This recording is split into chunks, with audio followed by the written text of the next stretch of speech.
Yeah, so this starts with Monte. Okay, our city unemployment rate has remained high in comparison to our neighboring cities. What would you say are the top reasons for the city's lagging employment? And here's some examples given. Lack of new business development, education, August education of population, transportation and infrastructure, disparity of zoning and land use, or other reasons. What's the primary problem that you see with regards to the city's high unemployment rate? I believe it's the second in the state.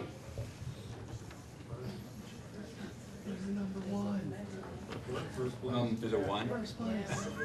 I'm sorry, we're number one. I believe that Racine was late in reacting to the changing landscape of the economy. Okay, many municipalities around the nation have, for a while, been more progressive in recruiting new types of businesses and new industries.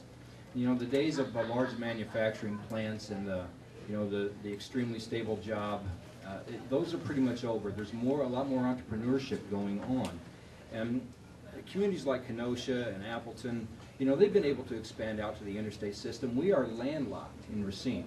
You know, we can't expand anymore. So we have to improve on what we have. We have to make it more palatable. We have to make it better. We have to increase our customer base from within. And in order to do that, we have to attract the type of industries that will employ small amounts of people.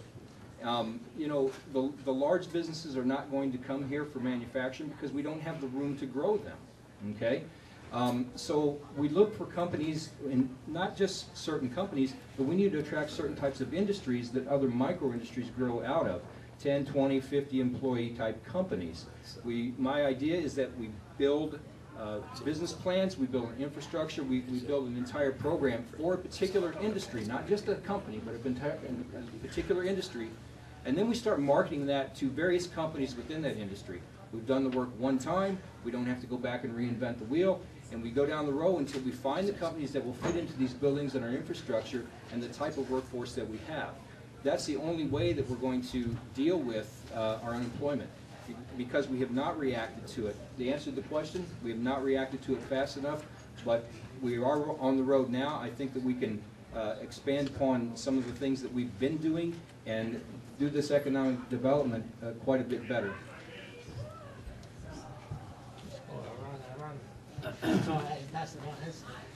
Go ahead, Steve. I'll go again. I think the unemployment rate is way too high, plus they're not even counting the people that are actually off the books. So basically it's higher than what it's reported. So I think Racine needs to start bringing in businesses to the city, expand, work with Mount Pleasant, work with Sturtevant, work with Caledonia, bring them, talk about it, work it out, and bring in businesses.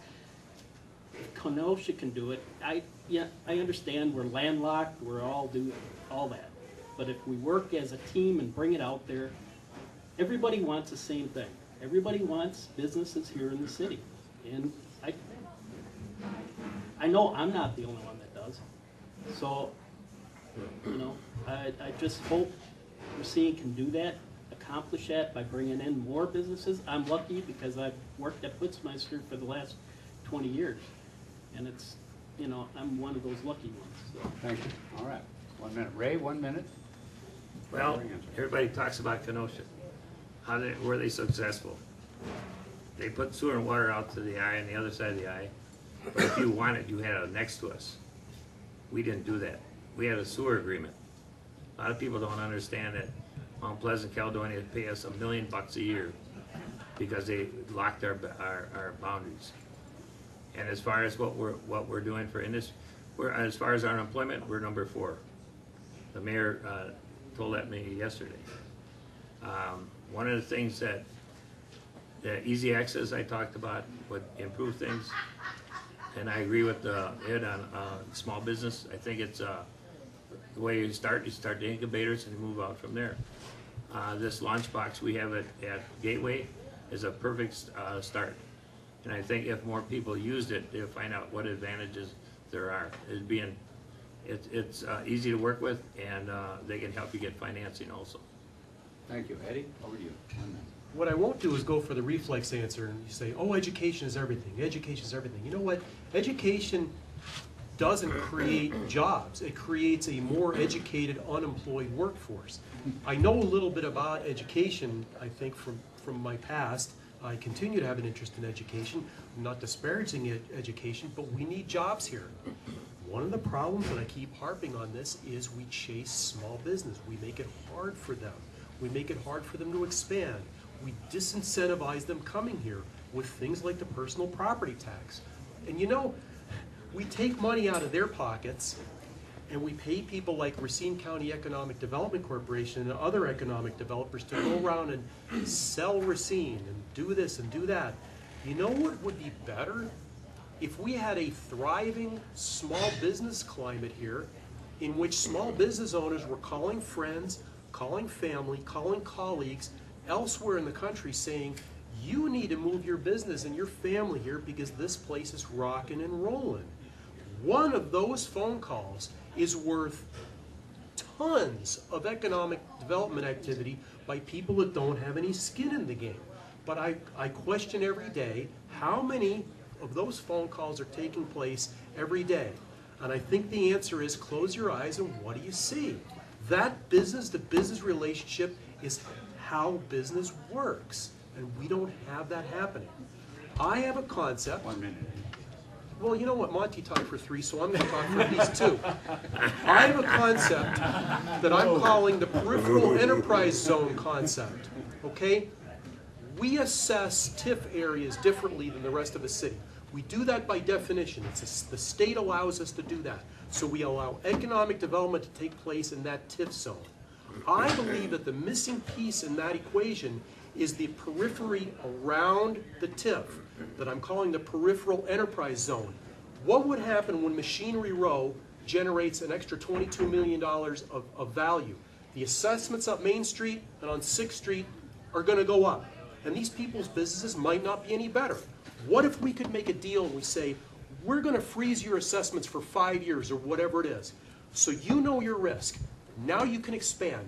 Now you can employ more people. Oh, and Mr. Out-of-Town business owner who wants to move here, you get the same deal. I believe that we could drive economic development from the TIF to the periphery. Or what if we could have a thriving small business environment in the periphery that actually drives the TIF? And I worked with the city attorney's office and they said, no can do. We have to change the state statutes. So guess what? I don't take no for an answer.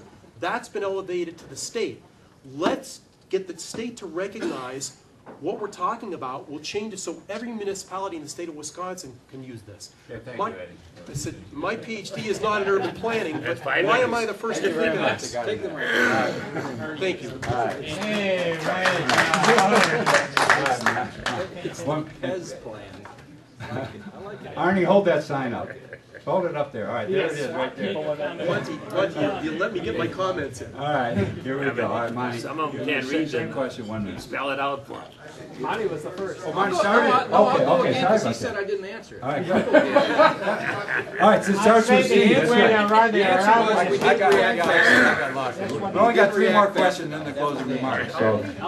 Huh? Three more. 1, 2, 3, and that'll end it on an even note, where everybody started a question.